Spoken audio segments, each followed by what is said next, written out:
आपके साथ हिमानी नैथानी। शाम के 5 बजने को हैं और हम लेकर हाजिर हैं अपनी खास पेशकश 5 का प्रहार, जिसमें ये आज मैं एक बार फिर से बात कर रही हूं सनातन की। सनातन का अपमान कब तक सहेगा हिंदुस्तान? हिंदी हार्टलैंड में हार की चोट खाई कांग्रेस अभी मंथन ही कर रही थी कि उसके सहयोगी दल एक के बाद एक उसकी मुश्किलें बढ़ाने में जुटे हुए हैं और पार्टी के लिए जवाब देते नहीं बन रहा। ताजा मामला डीएमके सांसद डीएनवी सेंथिल कुमार का है, जिन्होंने कल सदन में बीजेपी को गौमूत्र स्टेट वाली पार्टी बता दिया। उन्होंने कहा कि बीजेपी सिर्फ हिंदी हार्टलैंड में ही जीत सकती है, जिसे हम आमतौर पर गौमूत्र स्टेट कहते हैं। दक्षिण के राज्य तमिलनाडु, केरल, कर्नाटक, तेलंगाना में बीजेपी का कोई वजूद है ही नहीं। सेंथिल कुमार के इस बयान के बाद से बीजेपी आईएनडीआईए गठबंधन पर हमलावर है। आज सुबह जब बीजेपी की ओर से अनुराग ठाकुर ने एक प्रेस कॉन्फ्रेंस की तो ये कहा कि सनातन धर्म के संकेतों और उसे मानने वालों की भावनाओं को लेकर आहत हुए हैं। आहत करने के बढ़ते मामलों पर कड़ी नाराजगी उन्होंने जताई। अनुराग ठाकुर ने डीएमके सांसद के बयान पर कहा कि कांग्रेस की सोच देश को बांटने वाली है। कांग्रेस को हिंदू और हिंदी से घृणा है। यही वजह है कि डीएमके सांसद के बयान पर सोनिया गांधी और राहुल गांधी ने चुप्पी साधी हुई।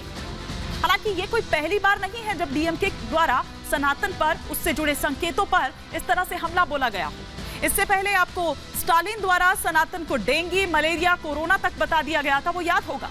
और अभी कल ही फिर उदयनिधि स्टालिन का बयान सामने आया है कि वो स्टालिन के बेटे हैं और करुणानिधि के पोते हैं और वो अपने बयान पर माफी नहीं मांगेंगे। अब ये अहंकार नहीं है तो फिर और क्या है?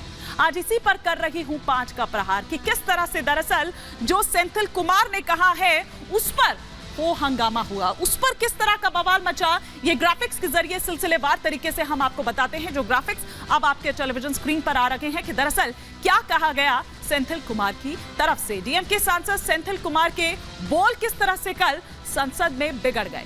लोकसभा में चर्चा के बीच ये आपत्तिजनक बोल बोले गए सेंथिल कुमार द्वारा। बीजेपी गौमूत्र वाले राज्यों में जीतती है, ये सेंथिल कुमार द्वारा कहा गया। सेंथिल कुमार के बयान पर भारी गुस्सा इसके बाद बीजेपी में देखा गया। बीजेपी ने जताई नाराजगी और विपक्ष का जो किनारा है वो यहां पर इस बयान के बाद दिखाई दिया।